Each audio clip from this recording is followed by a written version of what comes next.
not speaking of it in the sense of skin color. By 1830, several black people there owned a large number of slaves. Okay, and it even go through the parishes and the places where these people own. So Louisiana slave masters also, when we go through the slave schedule on the census from 1810 all the way up until 1860, you see bees by the name of the slave owners. Scott the Third. We don't know nothing about what they're talking about with this YT slavery, but we'll tell why this is important to the story. So we'll get down from 1803. 1803 is the Louisiana Purchase. When they said the United States paid a couple $1 million, I think it was like 15 or something, for all of the Louisiana territory, which expanded large part of what is the U.S. today. Well, after 1803, United States, Louisiana, 1803, the status of free men of color changed significantly. Free men of color, so it's not even a slavery story. Louisiana Constitution, 1812, restricted the right to vote to white men who own property. Now, when we talk about white at this time, we're not speaking of it in the sense of skin color. It is status. You're a landowner. You permanent figure. You have a right to vote. You have rights. You will be considered or classified as a YT man in this time. But the free men of color owned property and served in the militia. A week after the Civil War, and they defended their homes during the War 1812 in the Battle of New Orleans, where they fought off them. Somebody that was very key, important in that, who was actually fighting against the U.S. first, a guy named Jean Lafitte. He had a blacksmith shop down in New Orleans. So I have a video of me at his spot in Galveston as well. See if I would have enough time, we got that in there too. But Jean Lafitte, he would join the U.S.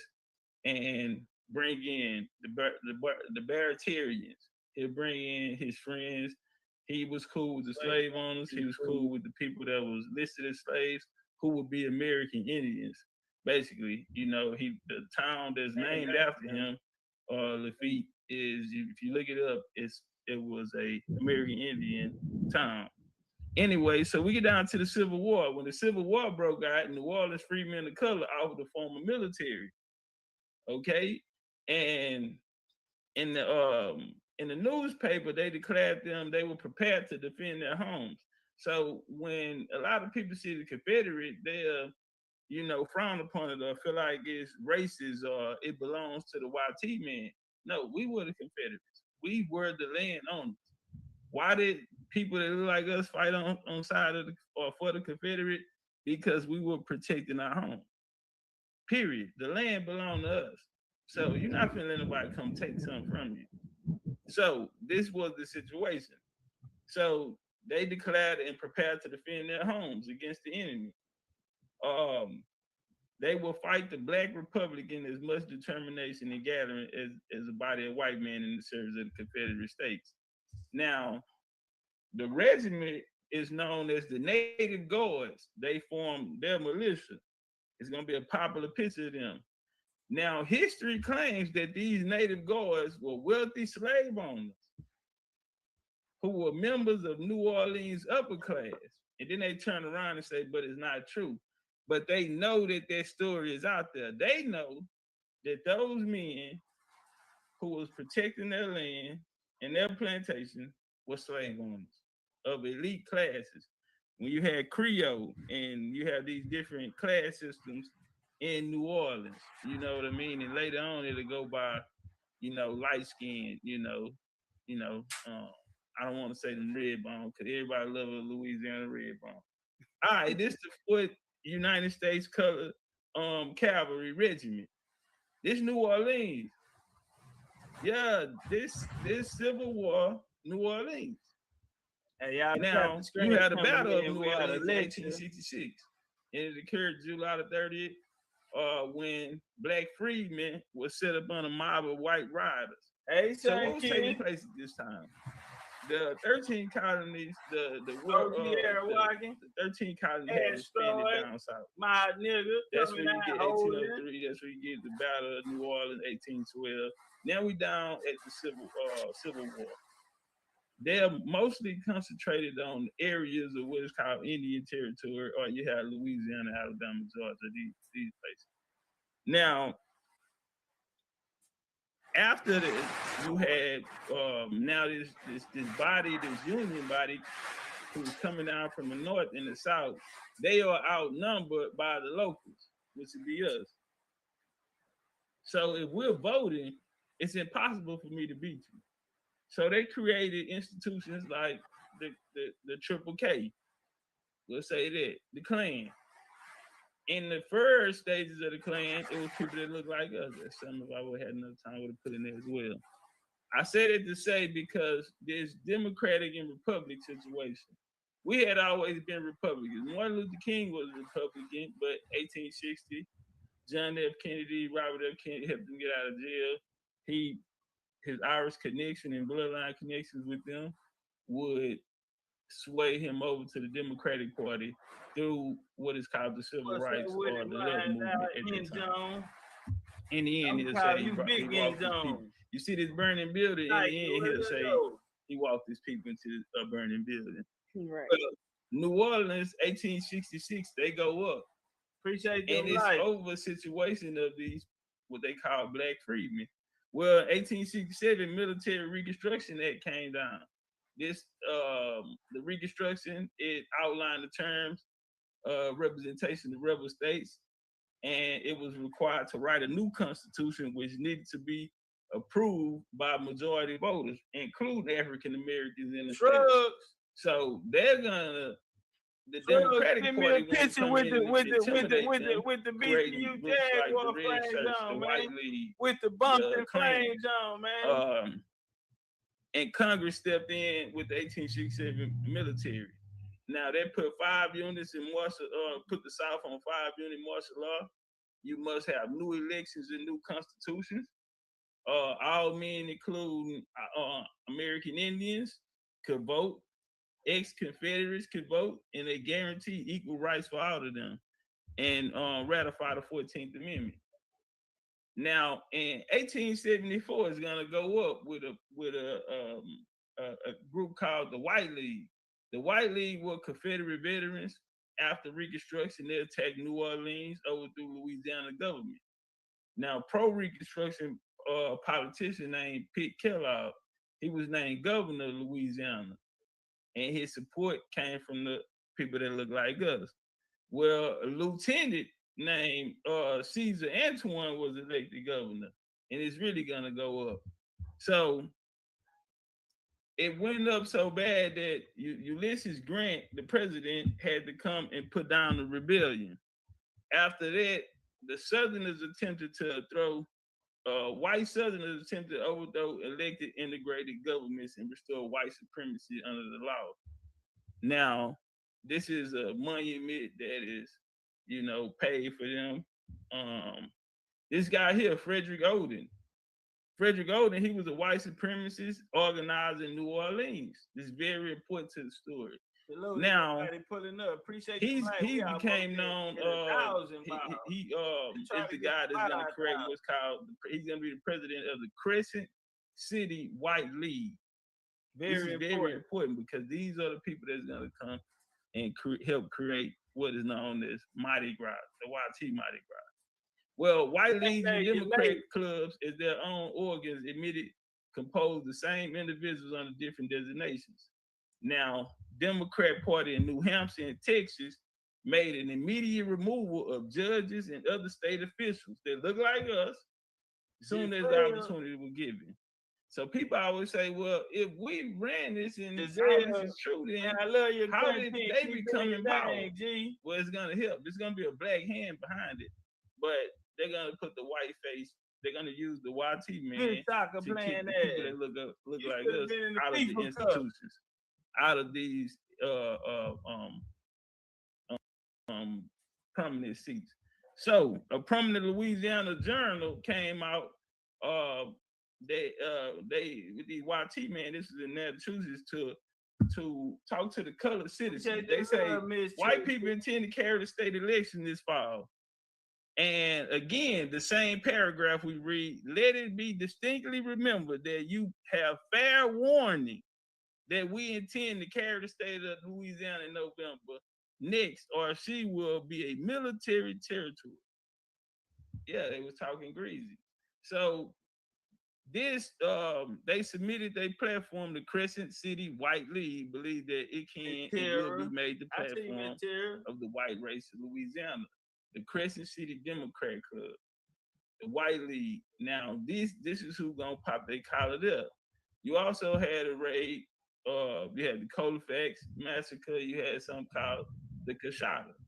Well, I'm from the real name is Cousada or Corsada, and right, the new name is Coshada, but it goes down in history as the Coshada Massacre.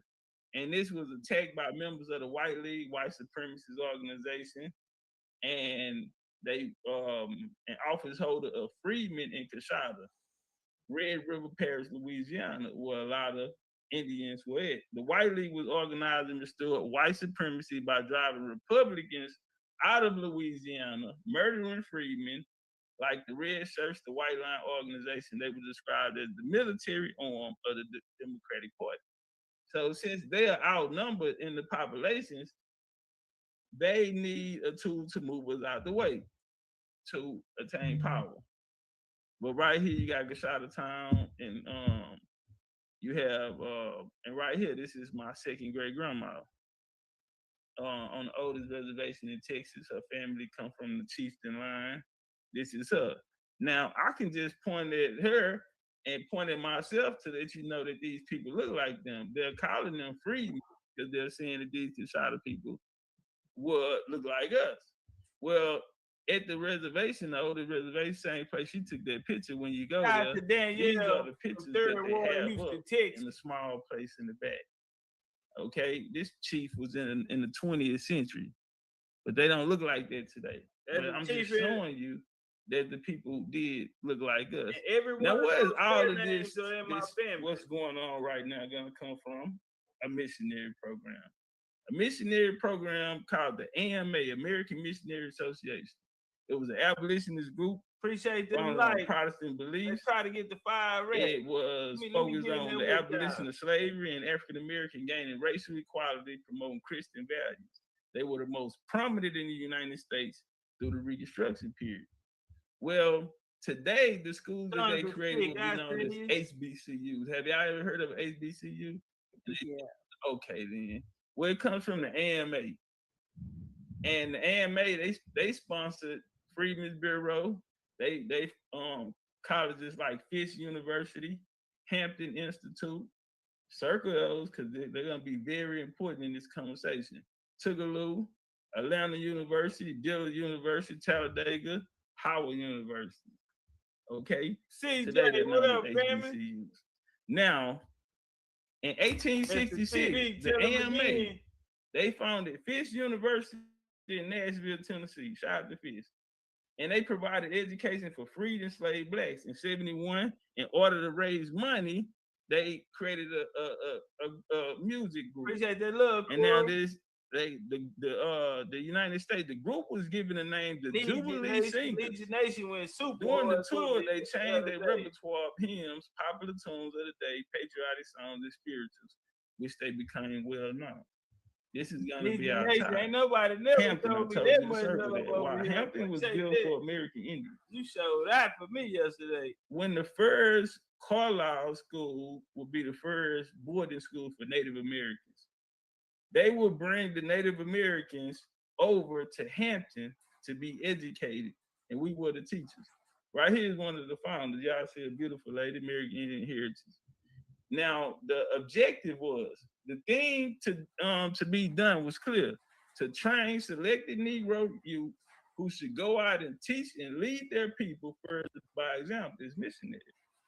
By getting land and home to give them, not a dollar they can earn for themselves, to teach respect labor, replace stupid, the skilled hand, and to build industrial system for the sake and support of intelligent labor, but also they say character. what so about it's well, in history they call it. Well, the Hampton University and the Lovedale Missionary Institution, African revolt. They were both educational institutions that played significant roles in the education and upliftment of African Americans. Hampton University in Virginia, and also Lovedale Missionary Institution, where my family had 3 I told y'all it's gonna be very important. We're gonna walk it down. Of one of the bands. So this is how we're gonna get to South Africa. I wanted to show from that Hampton University, American Indian College, and since they were melanated later in history, that was created by the American African revolt. When the whole mission schools played a significant role in the lives of Zulu people, particularly during the colonial era, providing formal education, impacting their culture and social structures. So the culture is a learned culture through school, through colonization, through missionary work. It's not something of their own. There's no such thing as an ancient tribe called Zulu. We don't talk about that today. These schools were instrumental in introducing Zulu students to literacy, English, Western education, and often led to the formation of new elite class within Zulu society. Now, the people that are going to the elite class will be people with American bloodlines or European bloodlines. Hey, hold on, y'all. I don't know if y'all caught that. Mission schools, missionary work in South Africa. It played a significant role in the lives during the colonial era, right? Provide formal education, impacting the culture. If you impact the culture, that means you have brought something you have enhanced it. You have brought something to the culture. They impacted the culture and the social structure. These instruments in introducing Zulu students to literacy. So American Indians taught Zulu in South Africa how to speak literacy, English, and Western education. Please do not let that go unnoticed. And I rock with South Africa, but my favorite African nation is Cape Verde. We'll talk about it later. This right now and not the time. I know the American Indian women but them our long lost cousins. So we, and I'm not touching the coastline of Africa. I told y'all I'm just looking for a new vacation spot. But y'all want to make it clear that we taught them. They are the student. This picture here is a whitewashed virgin. Ain't no YT man out there like that. We see today how South Africans feel about YT people. You feel me? That's why Trump giving them asylum to come over here with a deal that he done made with the dude from Tesla. You did? Yeah. So Elon gave him all that money. Now they bringing over those South African asylum immigrants. You did? But so we know they wouldn't have said that a YT man talk to them. You dig? But if we really go into it, Zulus are a mixed breed. They mix with Black European. That's the hierarchy. And those that assigned into their military, became the tribes in the area. But let's walk through missionary work. It's not something of their own. There's no such thing as an ancient tribe called Zulu. We don't talk about that today. Hey, we bringing them Cape Verde home. Zulu they need it's about time to literacy, English, Western education, and often led to the formation of new elite class within Zulu society. Now, the people that are going to the elite class will be people with Brazil, American bloodlines, or European bloodlines. Now, Lovedale Missionary Institution. It was established in 1824. Now, this is the institution. It provided formal education for training blacks around the Thayun Valley. Lovedale opened its seminary in 1841. And this is the school that's going to be the connection. The classes were taught in English. There were no Afrikaner teachers. Christianity, classic, Latin, and Greek were the main subjects, followed by geography and mathematics. Now we go to Tennessee, Fisk University, very important to this conversation. HBCU. They're called the Jubilee Singers. Now they were founded by the American Missionary Association to raise funds for the university. They say they gained fame by touring and performing African American spirituals. Appreciate that, Terry. To black communities. Say master the spirituals helped introduce a new form of African American music to an audience in the U.S., dead. Brit, and Europe. Memphis, Tennessee, now we come here by Dave Cockrell of Gospel Hymns, Minstrel Shows, Jubilee Singers toward some black South African music. Now we I know we didn't. So, given Great Britain political homogeny in the 19th century, urban South Africa, one might expect American impact on musical life there. So, y'all want to talk about stealing culture? No, we are the inventors of culture. Right.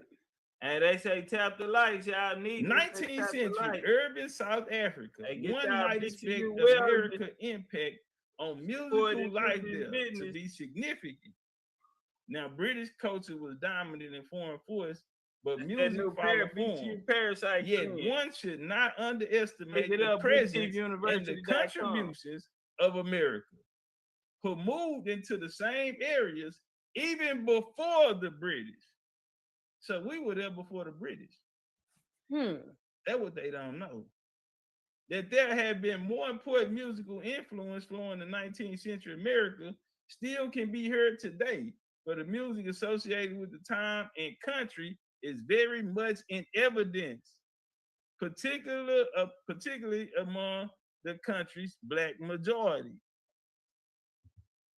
Now, you had something called, aside the gospel hymns, you had American Black South African music culture occurred in two additional. Time out, Chief. We got a question from the audience. Ms. Dosey say, so the missionary schools that are in South Africa were the same time as the Native Americans. Yes, ma'am.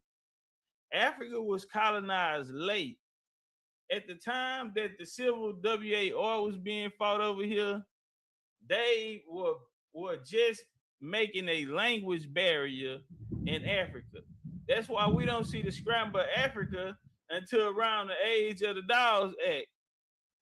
That's how late in history that this come. That's why African countries don't get their names until the 20th century, because all of this took place later. The Zulu WARs, those in the 1890s. You feel me? The what they call the Boers War, BOERS. That's 1898. And so, yes, a lot of these people are very similar. Very late in the game. So just like they say, the American minstrel show was first formulated around in the 1800s.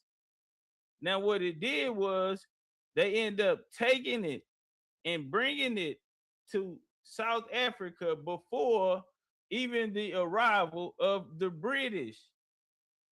So they're not getting British culture, they're getting American Indian culture. Great question, Dosey. Let's walk through context. Something called the minstrel show in the Jubilee Choir. Listen, family. The American minstrel show was probably the first formulated in 1843. Several well-known white musicians who had here, though, made a living as a solo performer, it started imitating the music, the dance, the antics of the humor of America black men joined together and called themselves Virginia minstrels, and presented a sort of early variety show. The first American and British took the genre, making it popular form of American music entertainment in the mid-19th century. Now, they were in the early entertainment, whites were in blackface. So this is what we gonna get. This ain't got, the blackface ain't got nothing to do with us. These are white people imitating our Jubilee singers and minstrel shows.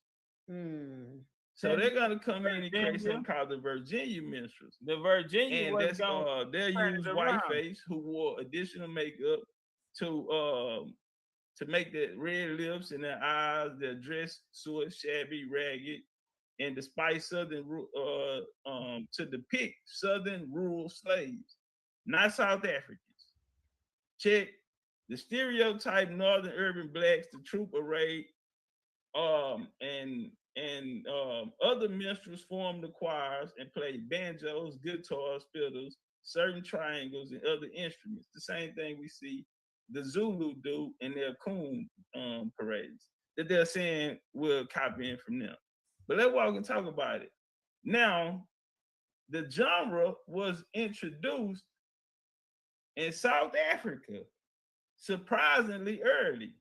Now you heard the Durban, for example, the American Minstrel Show.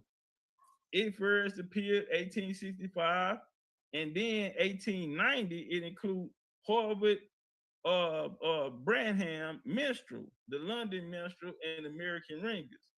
Now, this list is surprisingly both for the number of the quality of the troops, some who were already known having made their Now, Rick, I got previously in 3 the United pages. States. It's just one of the others. Now, we got 3 pages.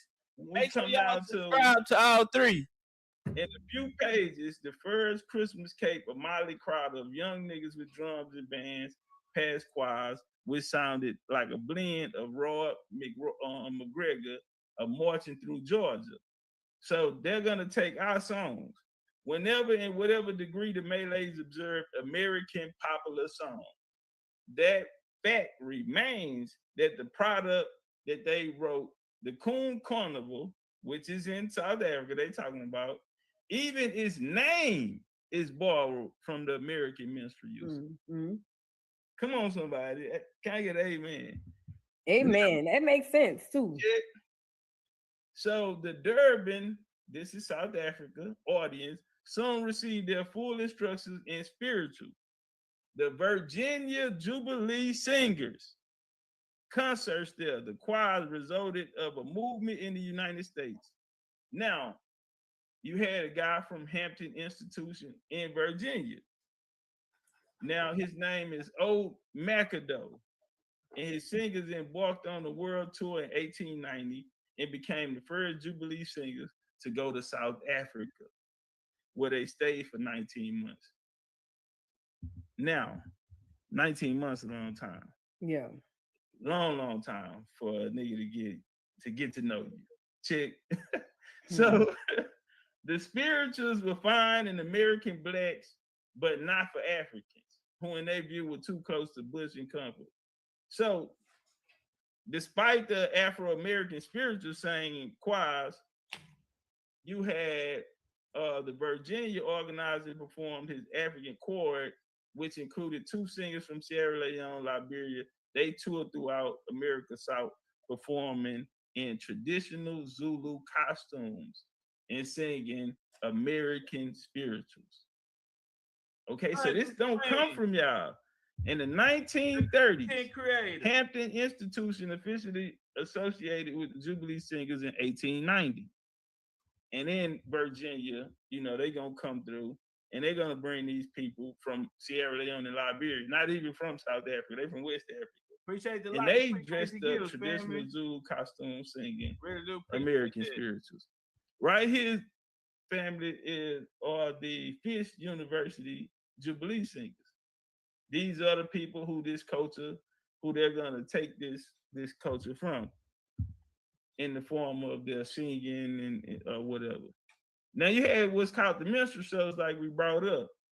Now it was considered racist because this was after the Civil War and the people wore the blackface and they were mocking us. This is coming from the International Independent Showman Museum, where they had a minstrel museum or whatever. Now minstrel museums are actually where they're gonna get ideas from carnivals. Now you had a guy, Silas Green from New Orleans, who had the talented rabbit foot minstrels, and actually owned by Black performers themselves. So again, we're showing the independence of our people in New Orleans. Mm-hmm. It's not us. They over there pointing at us. Oh, they ain't no culture they want to take out. It's not us. We got our own thing going on. But we have some YT people that are mocking or, trying to be us, cosplaying as us. Well, this guy McAdoo, he was born in Greensboro, North Carolina, outside Greensboro, North Carolina. Y'all got everybody boots on the ground right now. He attended Hampton Institution. And he taught at Pulaski, Accomack County in Virginia. He began to tour Europe. He joined the original Fish Jubilee Singers. And once he returned, he came from Hampton Institute students. He made his own group. Now, the McAdoo program resembled one of the traditional minstrel shows. Now, McAdoo created a significant impact on the music scene. Where? In Cape Town, South Africa. The troupe later influenced the creation and information of the Kapese Kalu, the Coon Carnival. Now, the Coon Carnival is a minstrel festival that takes place annually in Cape Town, America, but it was created. Hey, YouTube, make sure y'all tapping that like button. Make sure y'all tapping the like button, YouTube. On Cape Town, South Africa. What they call it? Make sure we get the likes up to 15. We don't go with 20, but let's get to 15. Got to go back because the Zulus are gonna be an amalgamation of people. Moody, what's good with? And yes, American blood is gonna be in there. We have a guy named Ernest Cox. This is one of Marcus Garvey handlers right here. He wrote in this book, White America, which was to repatriate our people, basically a back to Africa plan. He said Negroes and YT people can't live in America together. Right. So he needed a prominent figure of Moses, he called it, to lead his people to the promised land by taking them from America to Africa. He found Marcus Garvey, pop that ass. Well, on page 58, he goes on to say, our mixed breeds transferred to Africa could become a social aristocracy, such as Fula of Nigeria, him of Uganda, Zulu of the South, the Zulu of the South, okay, all whom have Caucasian blood coursing through their veins. If y'all want to talk about something, let's talk about it. This Caucasian blood coursing through y'all veins. All who are above the true Negro culture. The mixed breed would be an ethnic and cultural link connecting Negroes of Africa with whites of Europe and America. Get some flames. This ain't got nothing to do with us. Get some flames. If y'all would have just chilled out, yeah. But now you gotta fuck around and find out.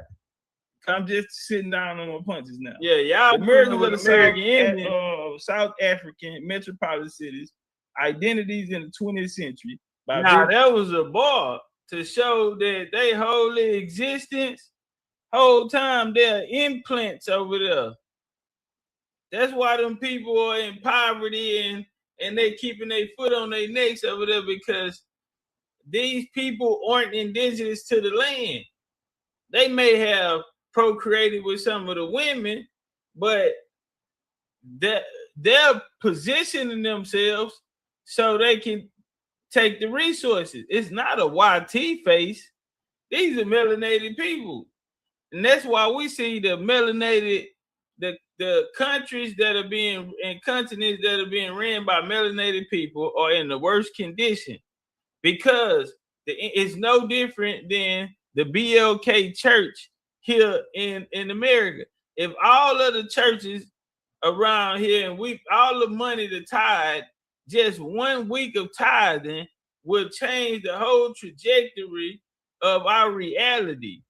And it's not like they're giving us the money. This is money that we're putting in, which in Indian culture and tradition was to make sure that the tribe was good. So we did a pot. So when you're tithing, if anything goes wrong with any member that's in here, together collectively, we're gonna take care of them. If they're going through something, we're gonna take care of them. A death in the family, we're gonna take care of them. They falling on financials, we're gonna take care of them. That's what the churches were for. That's what we use them for. So all the money that's coming in that they're accumulating, they're out here getting helicopters, private jets, and islands, and the whole time it's supposed to be going back into the members or the community. That's why the churches are in the community, but the pastor and the first lady and them don't live there. It's no different than these people are sitting in position in these melanated places, and the people have nothing. Why? Because the money they're accumulating is supposed to be going back into the people, building up the nation, is actually being funneled back to where the bloodline is really going back to. And that's the cold part about it, you know. But let's walk. Being big for Smith. Now, the ingredient disguise and the mockery of American minstrels were particularly influential in the long-term shaping of Nature New Year Carnival. While minstrels first came to Cape Town in a person by Joe Brown Band Brothers in 48, the most successful proved to be Harvey Leslie Crystal Minstrels, who toured in 1862 to 65, and they performed nigger, point song, jigs, mocking who? American slaves. Now they're in South Africa and Cape Town doing this, mocking American slaves at variety of venues to who? All classes. Now the government guards in 65, pretended by all classes and creeds, white upper class, masquerade parades. We almost at 15 though. Let me jump in there with y'all and this the number they brought out. Yeah, the white Christie minstrels in blackface makeup. So we know who the people are that brought y'all that was out there with the white, the blackface. No 101. It is the white Christie minstrels we all blackface makeup. Now the employees of Mr. Cole, Lee Baker, dressed in all white with their face painted black and red. They just come now, every conceivable color feature Victoria Garden Jubilee Parade 87. You got nothing to do with us. Y'all talking to them YTs, y'all South African brothers and sisters over there. Now, the almost 5 years, the African American Old Macadoo Virginia Jubilee still going. We don't get tired. South Africa. We don't get tired. 1890, listen to 1898. We was out there for 8 years, brother. You be big and sisters. And we ensured that the American minstrelsy and Negro spirituals became a part of Black urban music repertoire in South Africa. Big Indian. Appreciate y'all, TikTok. So we taught y'all. We helped y'all. We fed you niggas. Fed them. And they bit the hand and fed them. 3 of the Jubilee singers stayed in Cape Town and linked with the Dantu family, who ran Cape Good Hope Sports Club. The combination formed the original Jubilee singers. The first Cape Coon troupe was at the Hats of Blue Tail Coast, the name of the carnival troops, in 1907. Why they telling us, we understand y'all only had it for 100 years. Well, y'all only had y'all for 100 years. This the people who made it up. The names of the troops were coming in 1907 testified to the influence. The Jolly Coon masquerade troupe, the Jolly Coons, the White Noses, the White Eyes, the Diamond Eyes within the couple of demonstration of growing influence. Some names and costumes became more exotic internationally. The 1909 carnival featured the Spanish Cavaliers, British or American songs sung by carnival participants were learned at mission school. Wow. Come on, somebody. So this hold on, Chief. You ain't just gonna say that and just pass that up like that ain't a boy. Say, hey, get some flames in the chat. Y'all hear what that young man just said? In 1909, Carnival featured the Spanish Cavaliers, the King's Messengers, and the Prince of Benin escorts. And guess what happened? British American songs were sung by carnival participants. And guess what they learned them at? And they were learned at mission schools. So you know the NAs or the Plain Janes, the NA, they went to boarding schools. Everybody going to these schools, the Africans. When the CMS went over there, first thing, the Quakers, first thing they do, give them education. So they're using the blueprint that they used here and use the facilitators from here who were in this to go over there. And it's so cold because these things were learned in mission schools, concerts, the circus, and music hall. The latest success of the concert room is reproduced immediately on the streets of Malay. And so that's where it's gonna take place. But again, understanding, because this when South Africa was popping, and we stole something. Say, man, we're American, we the greatest thing since cake and ice cream, and there will never be another. Yeah, we literally out of this world. That's why they gotta poison the food, the air, the water. That's why they gotta give y'all them shots when you're a baby. They trying to take your superpowers. We are them. We really like that. In 1907, it testified to the influence. The Jolly Coon masquerade troupe, the Jolly Coons, the White Noses, the White Eyes, the Diamond Eyes. Within a couple of years, the demonstration of growing influence of cinema. Some names and costumes became more exotic international. The 1909 Carnival featured the Spanish Cavaliers, British or American songs sung by Carnival participants were learned at mission school. Wow. Come on, somebody. So listen, fam, we out there with y'all. We out there with y'all. Some of our people stayed back with the elite family that was there, that started to hold these coon carnivals.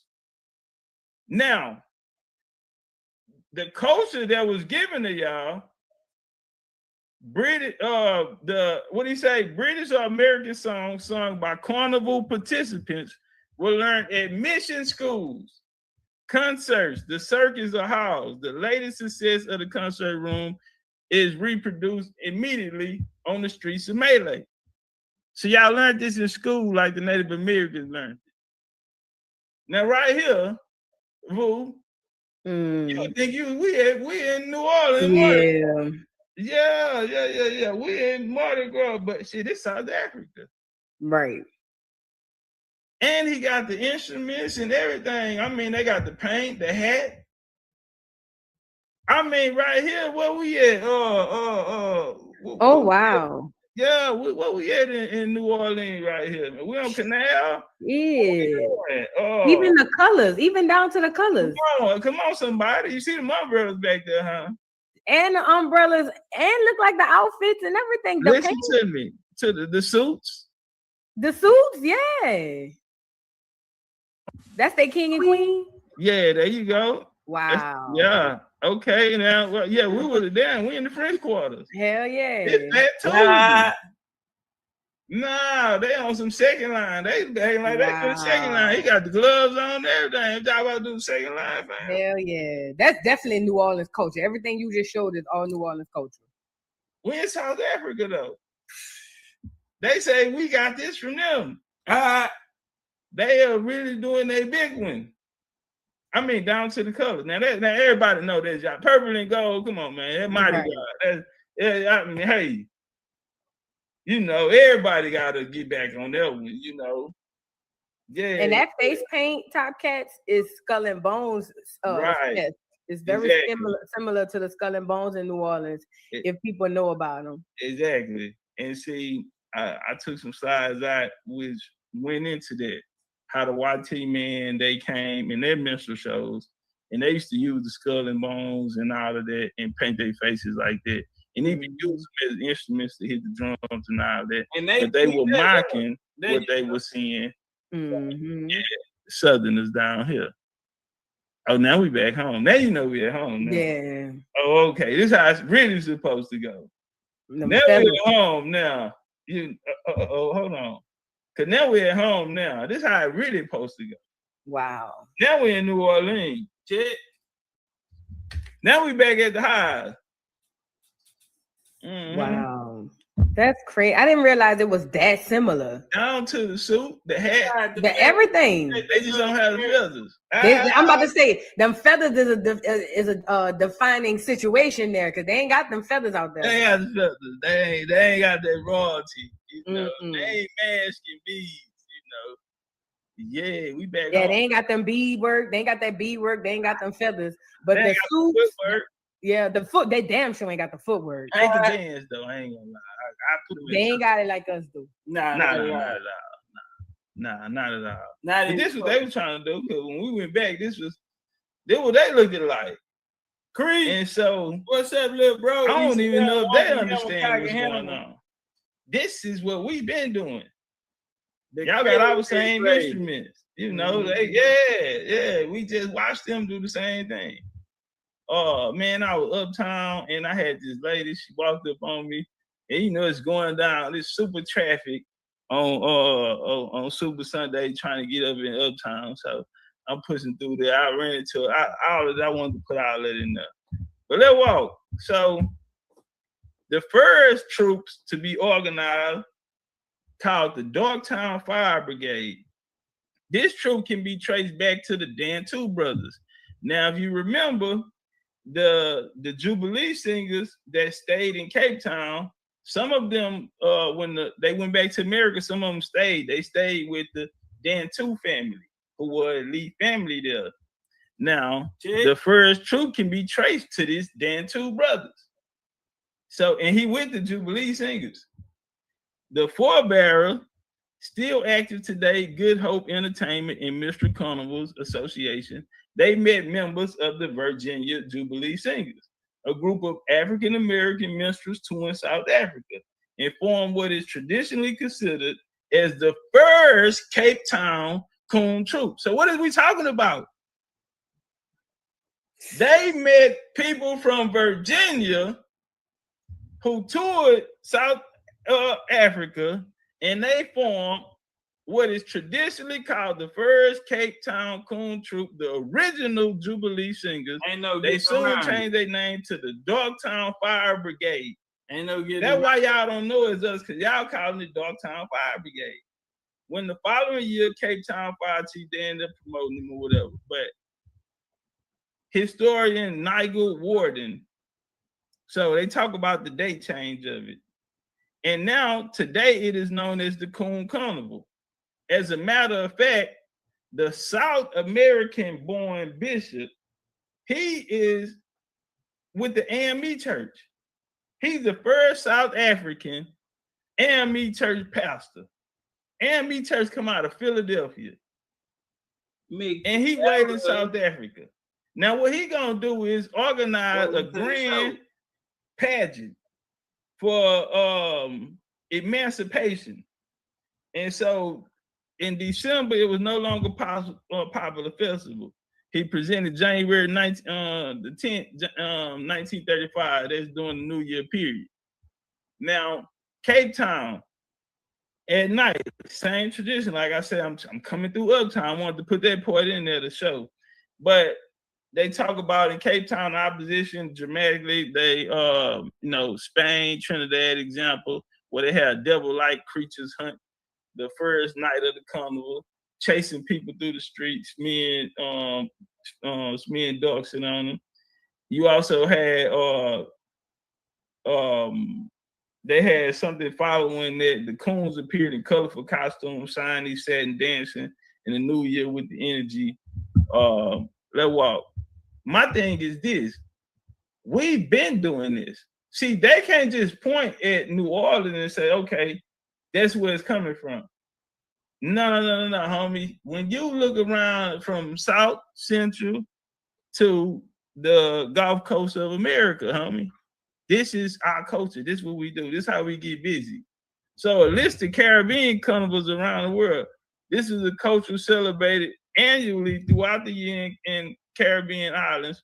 Worldwide festival, period. Worldwide festival. Everybody do this. So if you saying we stole something, then how is everybody doing it? Right. Let's walk. So this them doing their thing. You think they're in South Africa. We in Trinidad and Tobago. We all in Belize and Jamaica. We all in we all in Mexico with it. Well, I'm trying to tell them, Mardi Gras ain't nothing new to us, homie. They talking about a Zulu Coon Carnival, which was created through that white Democratic, as the white Democrats tried to pose themselves, they came up with something called the Crew, Krewe. That's where it's originally gonna come from. These are YT people. That's why our Mardi Gras days, or when we celebrate, not on the same day that they celebrate. They are cosplaying us. And then we come out on Super Sunday. Then we pop out on St. Joseph. And let's walk.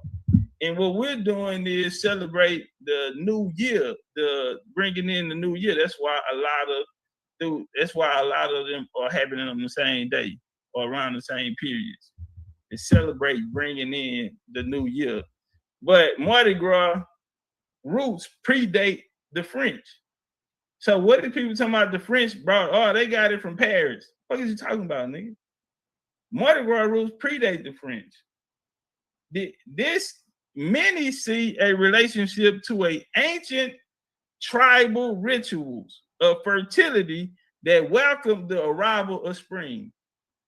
See, it's a method to the madness. We not just out here for nothing. It's a method to the madness. So this is something that is ancient that the indigenous people here did in these areas as a ritual of fertility to welcome the arrival of spring, the true new year. Now, the early church fathers, they came through and broke it up. They called it pagan. And then the carnival was created as a period of time around the season of Lent, through Catholicism. In the 1700s, the balls, the feasts were held in New Orleans under the French rule, but later banned by the Spanish governors. The prohibition in 1803, they were able to continue on with what they were doing. This 1803, so it's not 100 years for us. It's 100 years for you, though, but not for us, because we've been doing it before the European. Right. Yeah. Now we go to Floodline Communities. Hold on. Katrina by Jordan. Most historians date the Mardi Gras tradition to the reconstruction, while some trace us. Hold on. Y'all heard that, huh? I want to make sure y'all heard that. YouTube and the TikToker family, indigenous family over there, y'all heard that? Mardi Gras roots predate the French. I'm going to say it again because a lot of people say, oh, they only do it on this certain time to represent as a Catholic religion. Homie, the Spanish and the French both ran Catholic programs. The ones that didn't, from the French side, went Protestant after the separation through the Calvinist movement. And those people became Huguenots for the most part. But when you're talking about Catholic and I mean, you're talking about France and Spain, both of them are under Catholic. That's why if you go into New Orleans, homie, and you're looking for records and you get to a certain point, guess where you got to look? You got to look up the Catholic records. When Texas wanted to establish them, when the colonists came to Texas, the settlers came to Texas and wanted to establish themselves, guess what? the Spanish had a few rules and regulations for them to come. One of them was they had to be of the Catholic faith, and they had to speak either a Spanish or a Creole language. So guess these people are coming from Tennessee, Virginia, Kentucky, Arkansas. So guess what they had to do? They had to go to Louisiana. And that's why when you look on the maps, the territory they call Texas today, Louisiana don't stop at that border. It goes into what today is called East Texas. It is a part of that territory. So that coastal line going all the way down from Iberia up to Shreveport, Lafayette area, 337s, my 337s out there. And you cross over to the 409s in that area right there. And where that leads you? 409 is right there on the line, state line of Texas, and it goes all the way down into Galveston. The areas down in Galveston Island. All of them are 409. What is that telling you? All of them are the same people, homie. They don't have to be from the same nation, but these are people in the territory that have been around each other that share certain customs, traditions, tongues, and even allegiances. That's why the Texas Revolution, that's why they were battling all of them. And when you look at where it took it, from San Jacinto to all of that, you going near that Baytown area, you going into the Texas Triangle, Orange, Texas, Beaumont, Texas, Port Arthur, Texas, Anahuac, things of this nature. So it's all connected. But they say that we weren't, the slaves weren't allowed to practice Mardi Gras on Sundays. They let them have their day. That's incorrect. We've been practicing Mardi Gras here, and that predates the French. Many see relations to the ancient tribal rituals, fertility that welcome the arrival of spring. The celebration is a celebration of the arrival of spring. Ancestors of the celebration like the hold on, come down, like that was held in Rome. Okay, that was held, these are traditions that were held in Rome. The early church fathers realized that it was impossible to divorce the new converts from their pagan customs. That's why I say they didn't change too many things on how we operated in church. What they did was inserted the Bible and put a curriculum with it. Because it's hard to come and change a person's customs and traditions. That's how we know we're not speaking nobody else's language. That's how we know we're not dressing like no one. And we still hold our same customs and traditions. Now, what may have changed was the geography. But wherever we went, we brought that culture with us. So the church fathers, the Catholics, they said, man, it's impossible to stop them from their customs and cultures that they've been doing it so long. So instead, they directed them into Christian channels. And the carnival was created as a period of merriment that would serve as a prelude to the potential season of Lent. So they're going to let you practice it and even practice it on the same days.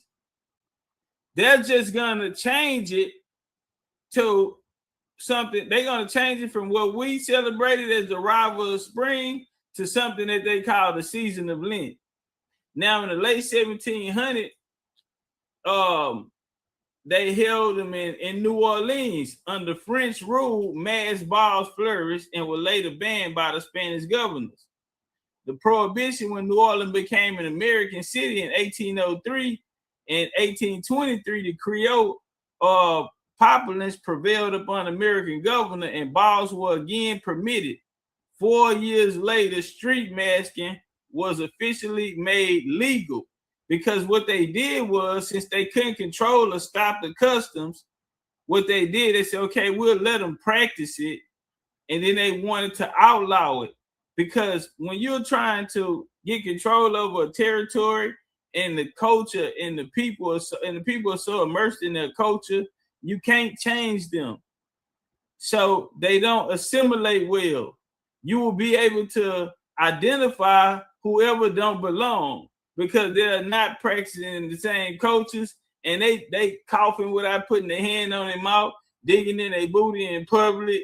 You feel me? No manners, no etiquette. So you don't assimilate into this culture, so you will always be looked at as an outsider.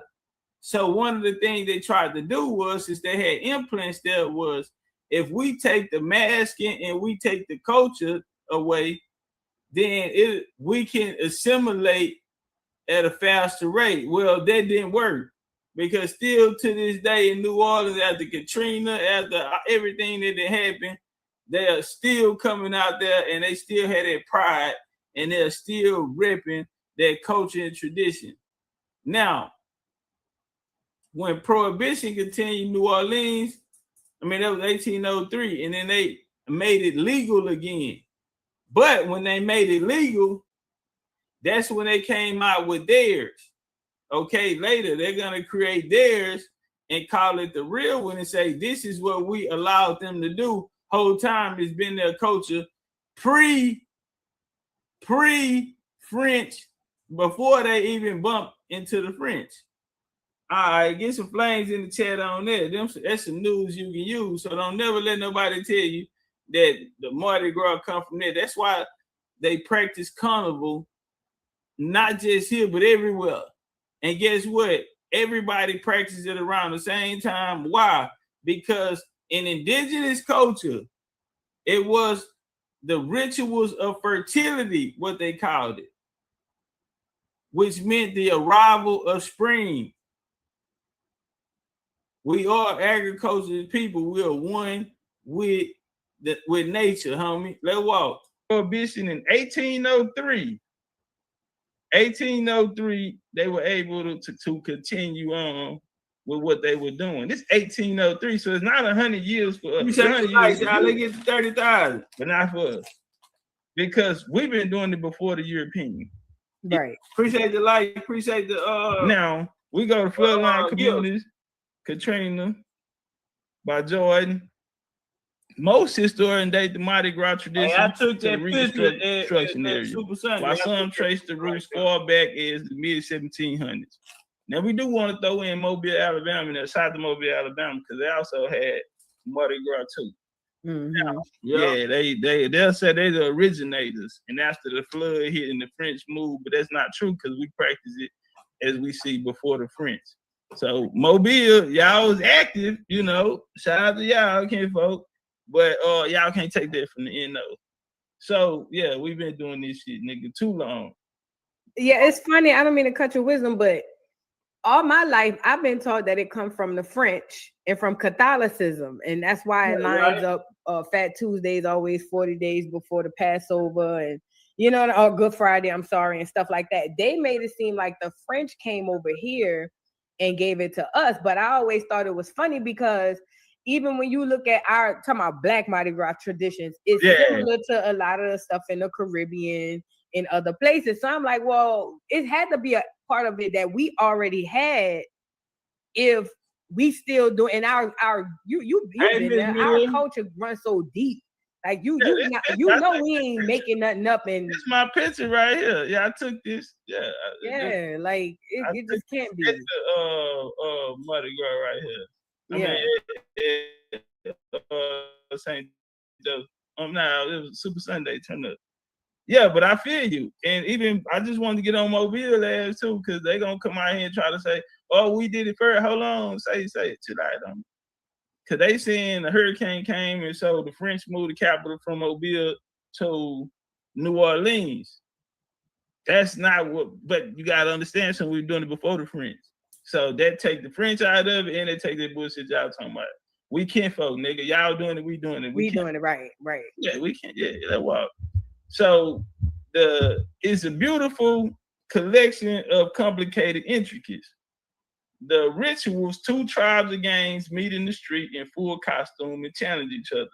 Different members posed threatening issues, challenging songs, words, movement, engaging in performance, battlefield, dangerous, even though it mainly involves singing and dancing.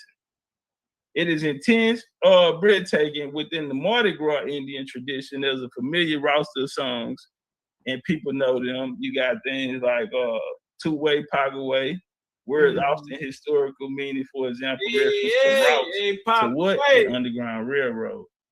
What? Your grandma, my grandma. See, these songs and all of that was sung, and these were to help people get through the routes. If we go back to 1803, all the way up until the Battle of 1812, you had Choctaw. See, and that's something that I wanted to put in there ahead of time. All these different Indians that were coming over and using those routes in Louisiana, like I said, from Cuba, Roots, the island, what's up, Miss? all of that, you know, we wrong. Galveston, all of that was our turf. You know, they got that whole Gulf Coast. So yeah, it was used for Underground Railroad, and it served as a signal to what is happening in the confrontation between the gangs. The meeting of Indian gangs used to involve actual physical violence, but legend has it that the violence broke to an end with the efforts OG, Addison, Montana, aka Big Chief Tootie. Yeah, best ever did, he got away with it. Yep. Tootie was the chief of one of the tribes. He became known as the. Hold on, shout out to Big Chief Monk. We gotta give Monk his credit too, and all the other OGs too. Chief of the Chiefs.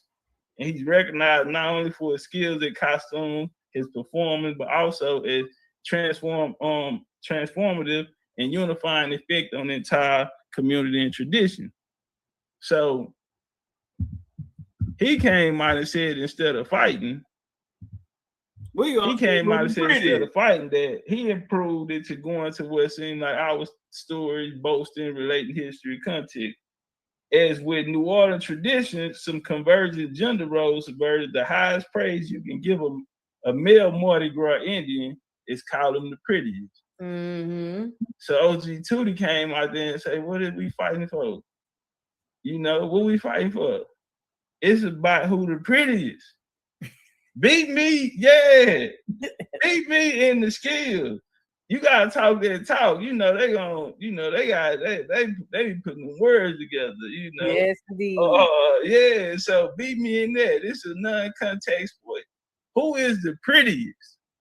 Cause see, you ain't even gotta really be beaten, or you could be using cheap material, or you ain't even tried. And yeah, who the prettiest? You show up and so that changed the whole game. Shout out to Tootie. It's funny, I don't mean to cut you, but it's funny because when they challenge, that's the first thing they be saying. Oh, I'm the prettiest. Oh, I'm the prettiest. That's all they say. Big Chief, I'm the prettiest. You ain't prettier than me. They always say that. Yeah. And another thing too, that Pocket Way, they have a song in New Orleans that's old as crap, but it goes Pocket Way. So I didn't even know. I didn't even realize that was my grandma. Hold on, y'all sing it with me if you know. Sing along if you know the song. My grandma, your grandma, sitting by the fire. My grandma told your grandma, don't set your flag on fire. We're talking about Pocket Way. Now check me out. That song was a song for what they call the Underground Railroad in the South. What they were speaking about the fictional character, like my bro Dane brought out, Harriet Tubman, and they saying she conducted a train and brought people from, she went in, man, they was in Pennsylvania, Delaware. Here you doing down in the South. Them people would have, had her pocketbook with them, coming down here with their foolishness. But what was real was there was a real, what they call Indian routes that people would go, because there were places you can go, whether it be where the Barringtarians was in the swamp areas. You had a lot of Choctaws migrate over to Louisiana. Most fought with the U.S. Some fought with the people down in New Orleans, the Indians in New Orleans. But those songs were maps. They were to tell people how to get there, along with the quips that was being created. So it was certain signals and certain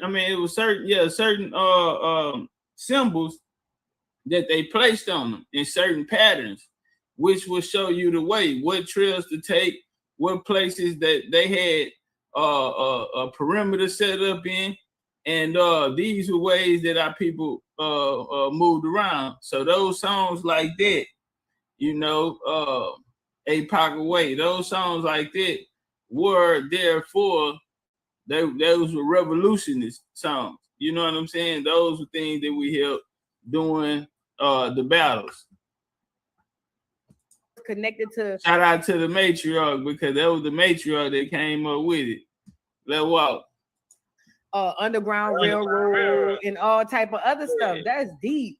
Like I was telling you the other day, what's mama name? The one they put the doors by her daughter's house or whatever, the voodoo lady down there. Oh, Marie Laveau? Yeah. Marie Laveau. She used to help the slaves get away. Yeah. Mm-hmm. So that's why they tried to put that bad name on her. But she actually was an American Indian herself.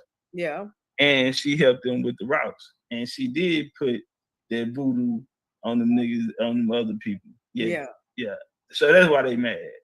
Yeah, wow. Let's put that in there too. Money making Mitch. Now, past kings of the Zulu have included Louis Armstrong and Spike. Mm-hmm. Somebody got to sell that shit. I mean, somebody got to do it. Well, I just say that because they allowed a lot of small hats to come take control. Like the small hats ain't take control over the music industry just today. Back then, a lot of our people then were compromised. And that's why, as great as their music was and how humongous their impact was, they weren't as wealthy as they were supposed to be. But everybody, Zulu is basically like a class system, a caste system with these bloodlines. Keep these clubs there. You can't just walk up and say, I want to be Zulu. Mm-mm. Who your people in them is, boy? Who your mama in them is? Who your dad in them is? It's almost like a Eastern Star and the Freemasonry. Like you have to be blood related, to get in. But that walk. And most white crews, because these crews are the ones who did it, they remained segregated until 1992, when the city council held hearings on the issue and ruled in the use of municipal resources parade in Mardi Gras. They had desecrated. But the Comas was one of the white crews that chose to stop parading rather than integrate. Because in 92, they told them, hey, y'all gotta quit making it being separate. So you had the Cosmic crew, they gonna, instead of putting it together, they just not gonna do it at all. But the Cosmic crew are the people who brought in the Zulu, the name, the title. So it's not us, South African. Y'all look at them white tea people, y'all sitting up under their ass over there. Mm-hmm. Yeah.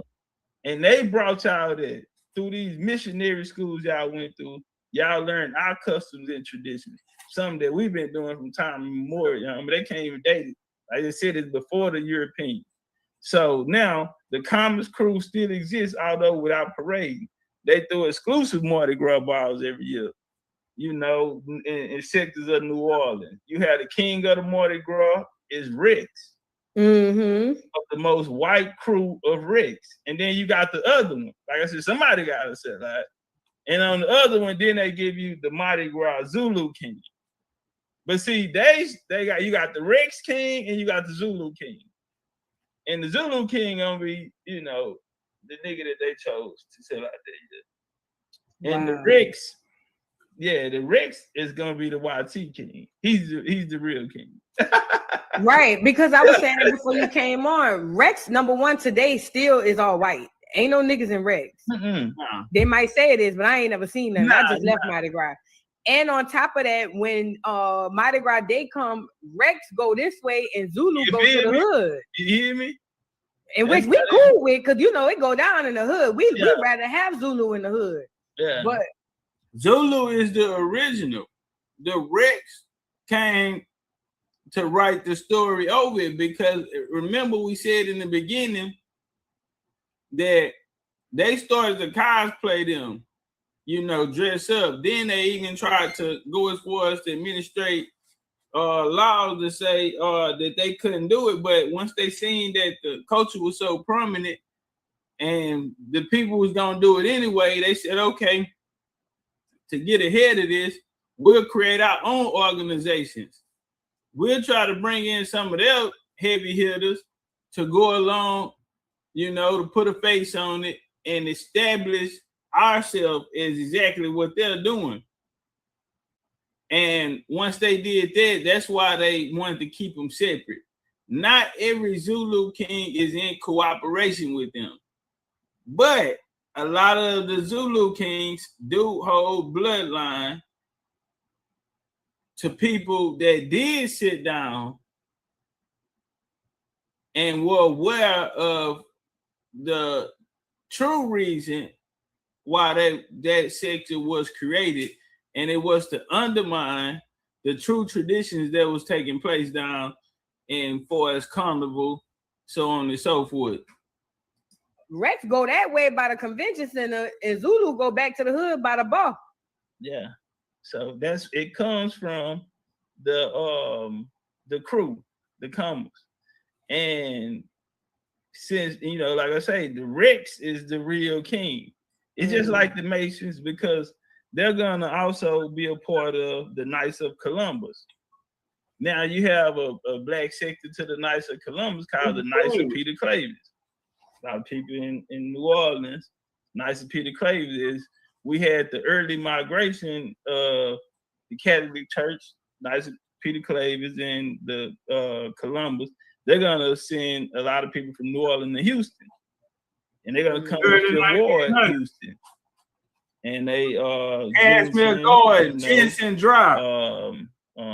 Yeah, and a lot of those areas there on the north side, right there in Fifth Ward area, they're gonna come there and bring a lot of that culture there as well. But they didn't mix. In the beginning, they didn't even mix. They used to sell boudin and different things like this here. We'll go by. But yeah, they didn't mix. Anyway, now you wanted to get that understood. Rex, of the most white crew of Rex, which parades on Mardi Gras Day just after Zulu. People say we're one, New Orleans, said political advisor Vincent Sylvan. But we have two kings of Carnival.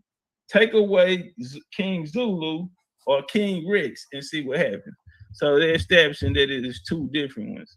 Now, the cultural traditions in Black Mardi Gras play a defining role in the holiday. Many New Orleans, they encompass everything from the crew of Zulu and Mardi Gras Indians to the skeletons who parade in the morning, were allegedly devised in 1800s, the way to scare children away from bad behavior. The baby doll's grown woman dressed like sexualized Victorian era doll. Traditional rumors to being started by sex workers during the era of prostitution and decriminalized in New Orleans. Now, the Zulu Aid and Pleasure Club first parade of the Zulu crew in New Orleans. Appreciate the likes, y'all. We got that's why 30. Let's get to 35. Y'all, we understand y'all been practicing 100 years. You know, we feel y'all, but y'all gotta stop. Y'all sitting out support. So William Story was the first crowned Zulu king, and that marks the history of the crew of Zulu history in Mardi Gras. Totally opposite from us. Now we do gotta remember that it was a black elite or a people that look like us, elite class in New Orleans. We have to remember that. Yeah. Just like you got the black Masons, you got the white ones. Mm-hmm. The floor is a checkerboard floor, is black and white. Mm-hmm. They're always together. Each one gonna have a different branch. You got the Order of Red Men, you got the Pocahontas, where you got the the Masons, and then you have the Eastern Stars, the women. It's all the same. As we see here, he has a Masonic symbol. You see the guy in the middle? Yeah. He got the Masonic symbol on, so we know there's some Masonic shit that's taking place. Can't get amen that walk. Now, the first formally organized Cape Town Minstrel Carnival, known as Kapase Kaloops, was held in Greenpoint Track in 1907. So the Zulu came 2 years later. Y'all should just 1907. What are y'all talking about? But we've been doing this. Y'all are using something that YT people brought y'all through mission school. And some of our people involved too, we admit it.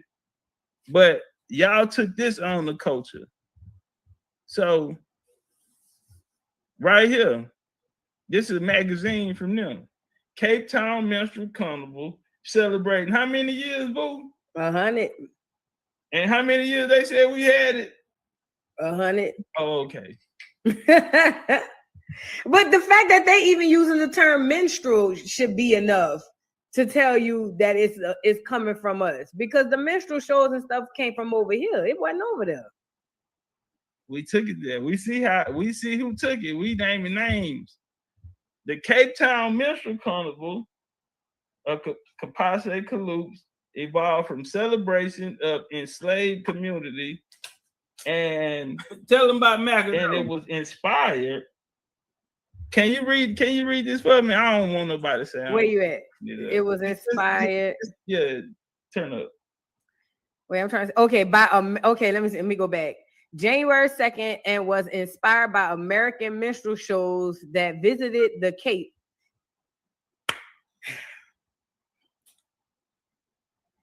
I mean, what we doing?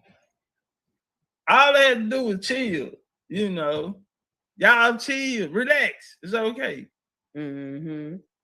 While the Extract First Carnival, difficult point, the estimated first organized troop 18. They trying to pop me, talking about. Well, that'll put you right there with the Jubilee singers. TikTok, they trying to say American minstrel troops like Christie Minstrels in 1862, Old McAdoo, Virginia Jubilee Singers 1890, played a role. Boo, can you finish that for me? Because I don't want to. It's right at the end, the last two sentences. Played a role in shaping the tradition of Cape Town's minstrel shows. McAdoo's troupe, including the original Jubilee Singers, even formed the first Cape Coon troupe. Wow. It still lead back to us, as it always do. Legendary. What they say? Legendary. Bars. Bars. Stop playing South Africa. What we doing? Y'all tripping.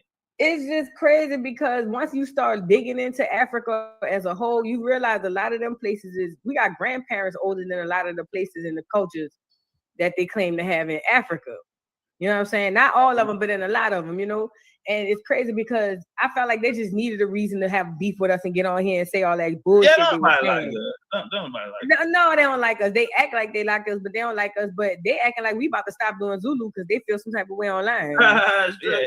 You know, even if we didn't do Zulu, they can't come take Super Sunday or any of those things because those are the ones that was here before the French, you know, before the Europeans and things like that.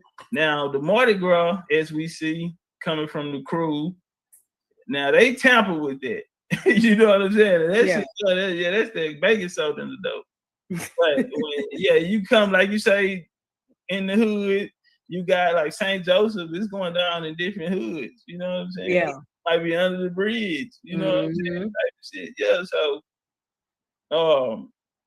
they got it out of schools. It was something that was brought from here, like you said. Appreciate the love. Appreciate them gifts. All the way from our dress to our customs, the instruments we're using. They look like they got a whole second line out there, but they don't know the moves. They don't know the moves. But it's crazy because in like 50 to 100 years, then they'll flip it and say we got second line from them because it's similar things. That's why Right, I be watching it when they do that now. Like they got the Asians over here with marching bands.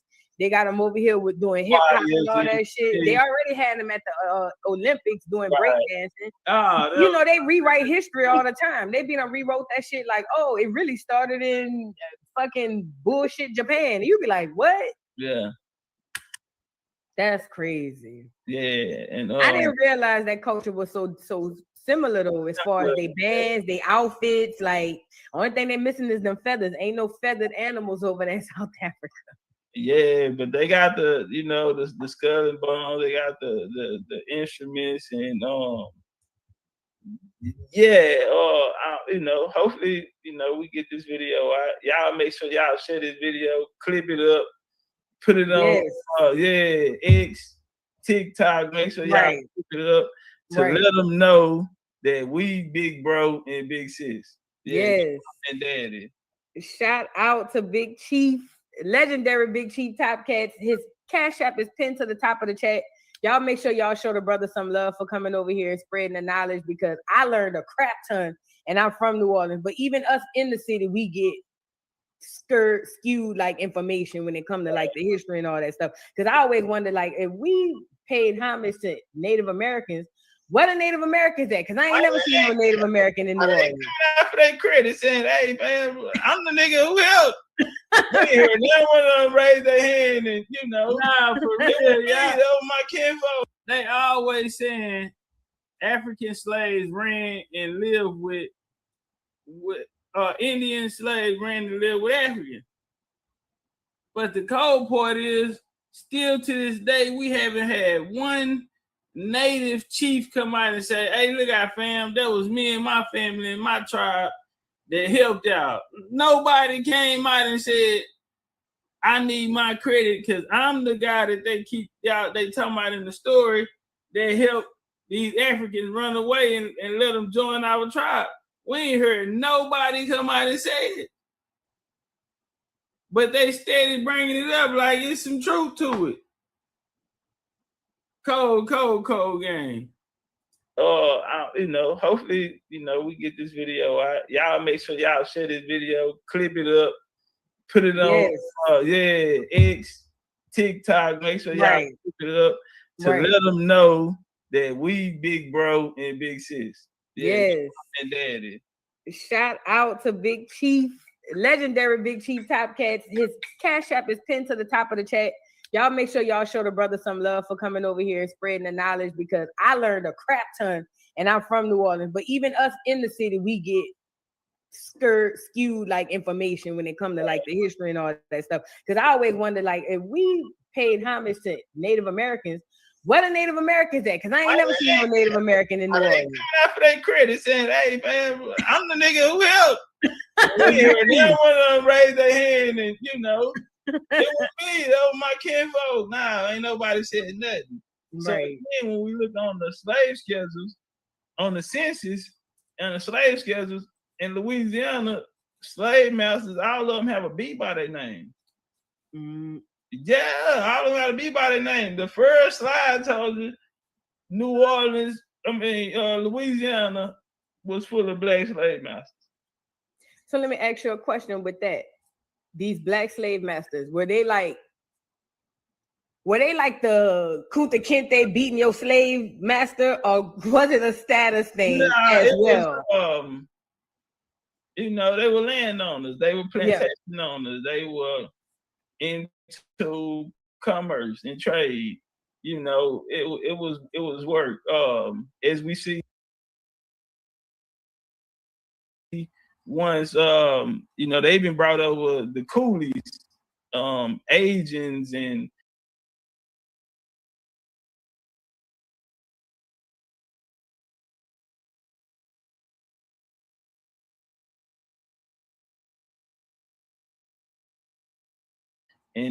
people from India to work on the sugar plantations in Louisiana, right next to Indians. So even like foods that we eat, that y'all make down there, and they try to say that they come from Chinese people. Nigga got drunk one night and he fed him. Man, come on, fam. If it's not on the menu in China, then it didn't come from China. Right. Stop it. Because when we go to Mexico, we know all this is made in Texas. They call it Texas today. But when we go to Mexico, ain't none of this shit on the. It's a Mexican restaurant here, but cause they don't want to tell you it's our culture. But when we go down there to Mexico, ain't none of this shit that's in the Mexican restaurant on the menu. Right. Thanks. Everybody playing with us. Appreciate the life. Appreciate because I know my tribe on my mama's side, they originated in what's now Mexico. Like hundreds of years before them folks come over here, they was over there in Mexico. So and I know they got black Mexicans out there now. Yeah. You know what I'm saying? So it was empires, you know what I'm saying? We were so niggas knew when hurricane season was coming. So we finna go. Mm-hmm. Yeah, we knew hurricane season coming, so a lot of our people bi-coastal, we ain't just sit in one spot. You know what I'm saying? We moved around, so we was back and forth. We have minerals and resources over here that they don't have over there, and so they find it in the But yeah, that's a connection. Cortez, he said that the people in Alabama and Louisiana are the same people he met in Mexico. Mm-hmm. Goddamn it. You know what I'm saying? So yeah, we know it's the same people. Even when you go into the languages and all of that, the style of building for the mounds are similar to the buildings, the infrastructure in Mexico. So and them Indian outfits too. They be having a lot of Mayan and Aztec design on them and shit. So the more they Indians, especially when they wear those halos like on their back, if you look at Virgin Mary or them, you'll see them on the candles or whatever, and shit have like the little glow, the little aura behind them. Well, the Mardi Gras Indians, they wear that. So if you pull up a picture of Quetzalcoatl, he's dressed in the same kind of costume. You know what I'm saying? From the shoes to the feet, everything, all of that. When they put the boots on, how they do their shoes, and they're not even looking at no Mayan or Aztec. No, this shit is coming straight from them. Like they said, it's intertwining them. You know what I'm saying? It's in them. It's in them because every year they gotta make brand new costumes. Yeah, I gotta come brand new. I gotta be the prettiest. Yeah, so they come like up we with ain't this same clothes 2 days in a row. We can't. Right, and they don't even know how they coming up with this stuff. It took some people in my chat when I pulled up some Indians. They were like, "Oh shit, that's Aztec design or Mayan design," and I'm like, "Oh snap, it really is." But you know, my daddy, when it comes to the Zulu thing, my daddy's side of the family is deeply in that line. They was around that shit from the beginning, from its inception. Yeah, see, they probably was like major players in the city. Yeah, and my daddy was telling me, coming from money, and we want. Yeah, because my daddy's side wasn't no broke ass nigga. Yeah, we ain't trying to be the low class and out there bad niggas. Nah. And that's where I was going. My daddy said it was a status back then when you was a part of these clubs and these associated pleasure clubs versus, like, you know what I'm saying, like the Indians, that was a status. Like all that, he was like, it, like you knew who you was economically and socioeconomically through what crews and what you did. So like he was like, if you was Zulu, niggas know you wasn't no broke ass niggas. You wasn't just no educated, because you had to have money to get in there. Still to this day, you had to be one of the ones, and you had to have bloodline. So and anybody about to say, and it's bloodline, because any nigga can't walk up to Zulu and say, I want to get in. It's got to be through the blood. All clubs to fraternities, sororities, all of this, they started as basically how we're gonna keep is bloodlines that we're keeping together. Man, we keep our stories, our families, you know, did something, you know, important, or they stuck together for a certain period of time. So we're all gonna remain family, and they did it. They used those clubs to do it, especially when you have those clubs where you know, you gotta know somebody, you gotta come from this bloodline, but you gonna also have to have status. Yep. Yeah. You gotta be bossed up. That's crazy. Oh man, this was dope, man. I'm gonna have to go back and rewatch this, like as a patron. You know what I mean? I'm for real. I'm gonna have to go back and rewatch this. Yeah, I learned a lot. Even with the Lafitte Cat, they got a project that used to be a project called the Lafitte Project. Right. You know what I'm saying? So it's a lot of intertwining and tying in, but I enjoyed having you here. Shout out to everybody in the building. Y'all make sure y'all go subscribe to Legendary Chief Top Catz on YouTube. You do this damn near every day. Yeah. Explosive lives, very, very, very educated and very sourced up person. You know what I'm saying? I love when you be getting at them Pan-Africans. I ain't gonna lie. I hardly ever catch you getting at them live, but boy, I be watching them I don't replays. waste my time no more. Once I get the highest one, I want the biggest one, and then I ain't gotta talk to nobody else. You be killing Umar though. More Umar, he ran. They set it up, and you know, Umar ain't crazy. You know, he came on there talking about y'all need to go do y'all genealogy. Nah, you don't have to tell us that. We already did that. Yeah. Yeah. Everybody want to come take our spiel. Shout out to the FBAs, but we got y'all doing y'all genealogy too. And Umar got the nerve to come tell us to do our genealogy. No, we told y'all. From the Freedmans to the Solons to the FBAs, you know. Right. Oh, yeah. We brought this American. We made y'all proud to be American. But y'all all brothers, sisters, cousins, uncles, nieces, nephews. So it's all love. We ain't tripping. Like Boo said, it's gonna be us against them every time. Right now, yep. South Africa talking about they gonna band together. They got letting the white South African talk crazy too. So we just gonna stand on business and point out the fact that we mommy and daddy around here. Y'all need to chill out, homie. Cause everything y'all know we taught y'all. Thanks. Even if we taught it the wrong way. Yeah. Thanks. Big boys.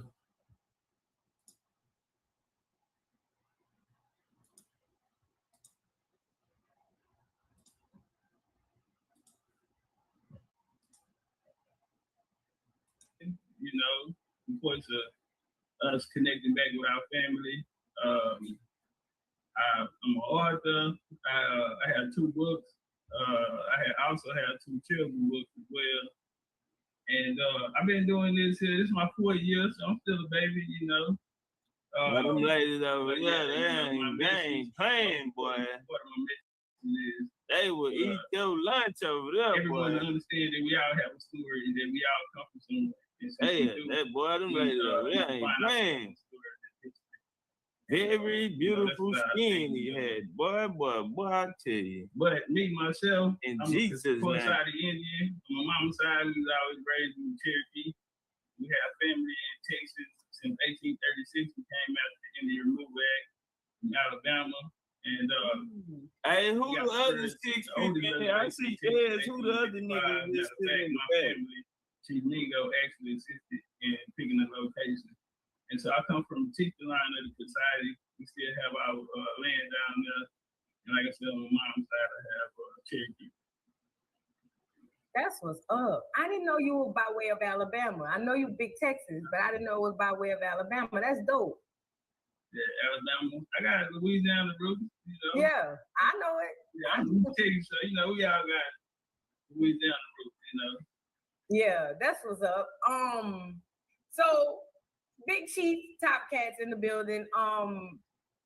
So today we were getting into the Freedmen thing. I was telling them that we were talking about it on the channel earlier. We were speaking about, oh, my bad. Before I get into that, your books. Promote your books. Okay, I actually want to got a P.O. box or something. I want to send you some. So I have 2 children's books. This is my first book, The Making of African American, the Cherokee Princess, Turtle Island. And on the back, I have my grandma right here. Oh, that's dope. Side of the reservation, you know, that's what I do it for purpose. And then for younger, smaller children, I'm Not Black, meaning this is a children's book. This would be for the young ones. This right here, probably my best seller, American Bloodlines of the Garden Civilization. They go into a lot of deep history right there. And I call this the Indian Bible. I'm not Black, I'm Indian, the miseducation of Black Americans. And you can get it on BigChiefUniversity.com or Amazon. And Boo, send me something, you know, send me a P.O. box or something, and I can make sure I can get that to you. Hell yeah, I need that. To merge too, you know what I'm saying? Yes, Big Chief University. Tell them about that. Tell them about Big Chief University. Oh, Big Chief University is something, you know, we came up with in 2021. And we started off as a genealogy group, people, you know, looking for their family. And we became a family. and a lot of us took the journey together. We've been traveling the world. We've been to mounds, pyramids.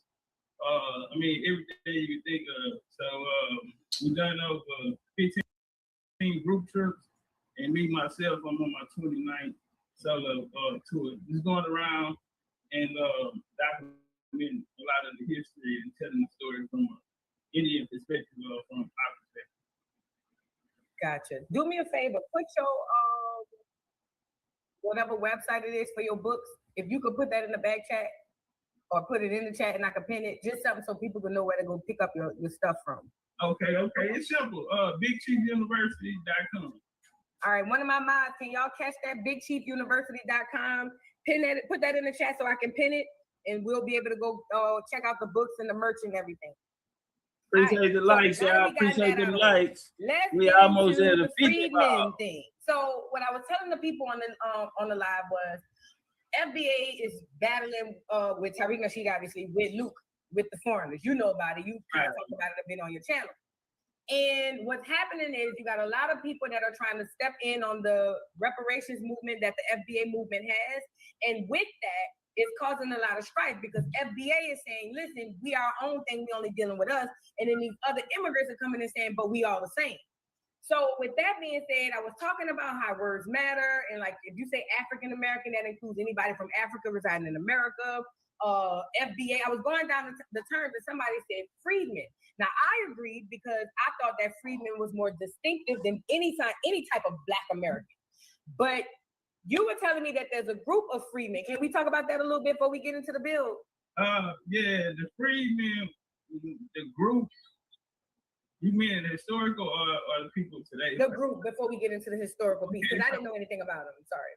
So it all kind of built off of ADOS. And after the Biden administration was coming in, ADOS, if a lot of people remember, if they were there, they remember that HR 40 was on the table. So this whole reparation push, they got behind it. And once it didn't go through, a lot of people broke out. And they started wanting to find different names for it. So you had ADOS 2.0, these type of things. And I can speak about it because I actually was there voting. You know, I had a vote on the name or whatever. But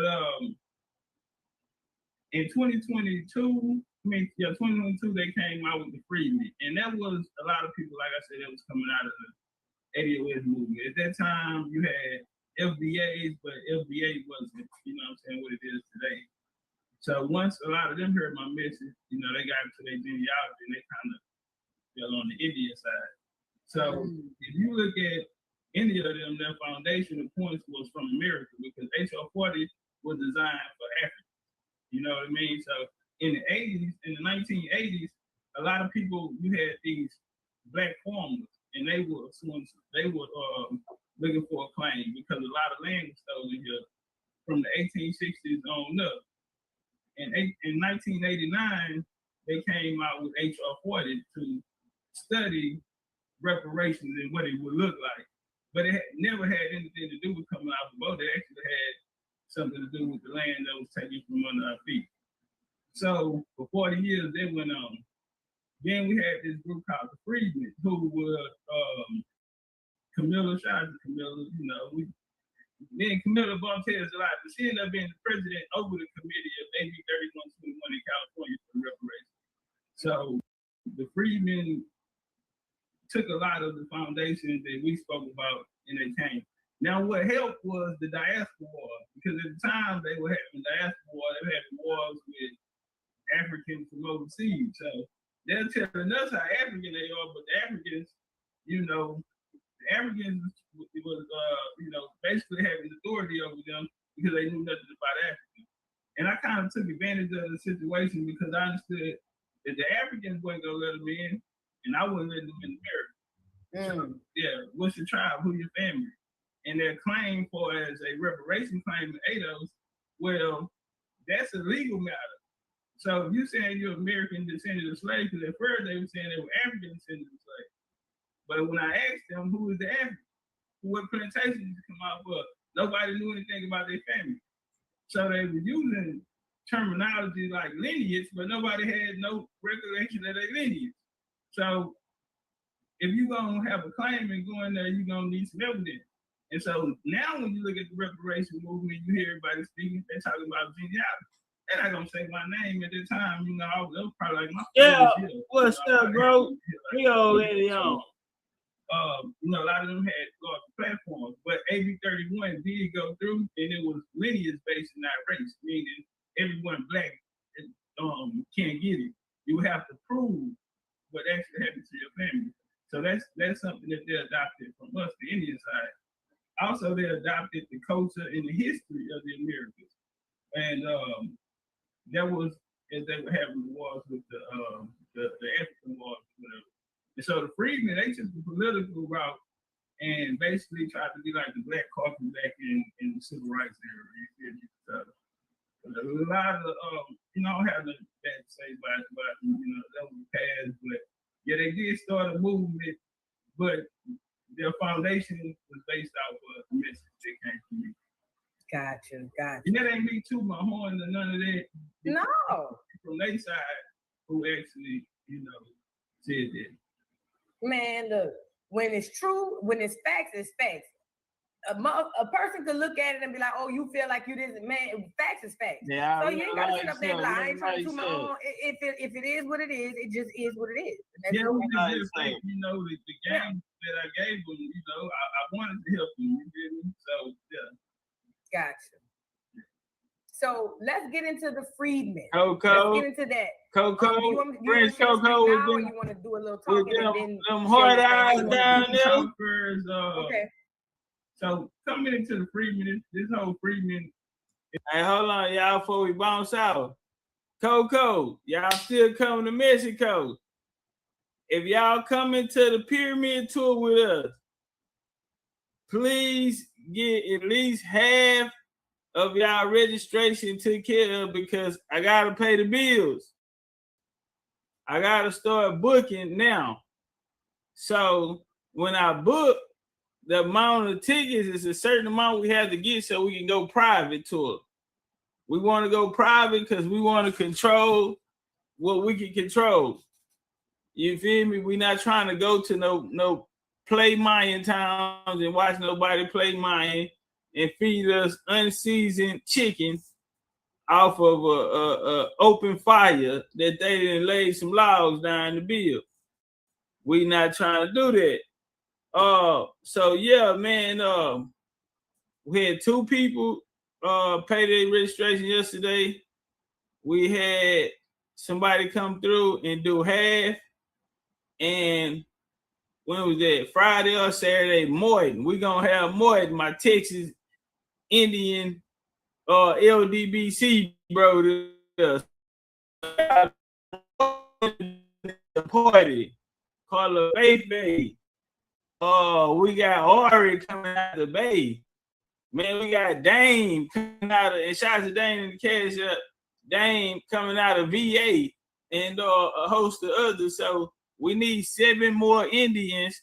So we don't have to, you feel me? Let's get 7 more Indians to come out there, enjoy themselves, go have the time of our life and turn up, because life is short, homie.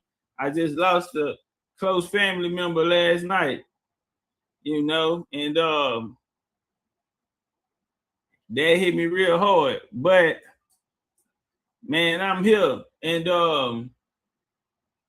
man, life short, homie. Don't wait. Don't be like, I kiss the next one. You know what I'm saying? Because we never know. So if you can and you do have the resources, man, go ahead on and take care of that registration so we can go ahead and make it. The deadline was the 10th. So we over the deadline, but right now I got to start spending money because we got to make sure that we get our shirts. You know what I'm saying? Our merch and materials we going to wear there. People got to get their flights. Flights are already hotter than a bitch right now. So I had got my flight for the 17th for this. So I'm just going to end up doing a little trip anyway. And you know what I'm saying? We're going to bounce back over there. I already been down to Mexico in June to go check it out, make sure everything's straight. Everything was straight. Not too much had changed. So Y'all know I'm the chief and the spy boy. I'm going up first. I went up. It's good. We're gonna come. You know what I'm saying? Got a nice resort. One of the baddest that's out there. And it's new. It's a new model. Most of all of the rooms are facing ocean view. It's 5-star. It's a 5-star and it's all inclusive and it's adults only. So and they have a huge pool and they do foam parties. I'm just saying. So yeah, man, y'all go take care of it. And we only have 50 wellness drops left. Let me not put that on TikTok because they just tried to pop me for that. We have 50 of them left. Y'all go ahead and do it. Y'all, yeah. Coco, you say I ain't seen the info. I told you the info. You tried to check me. Yeah, I felt like I had got checked. And I gave you all the info. Go back and check your message.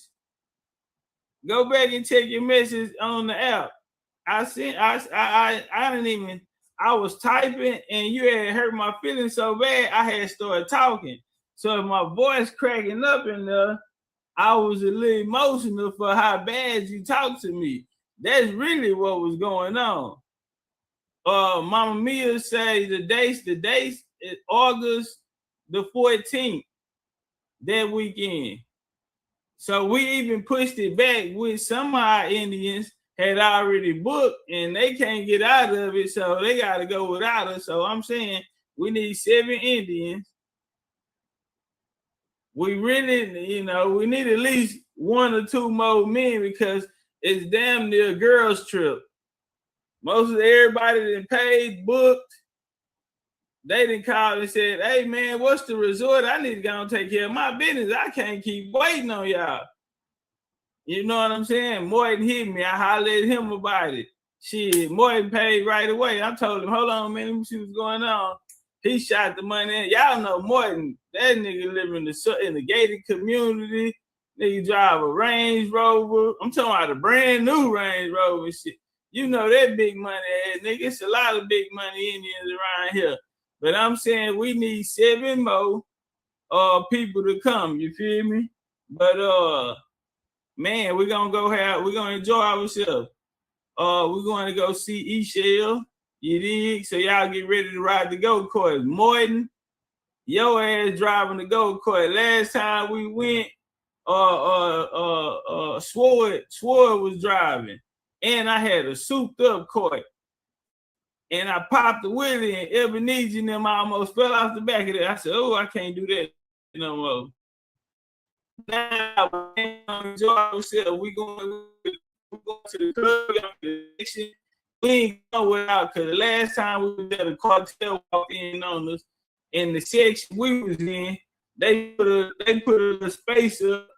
We had told Mexican cartel on the side of us. I don't know what fraction of the cartel, they went there and everybody out and put them there, but the Indians said, man, Lucini, man, we been posted up in the middle.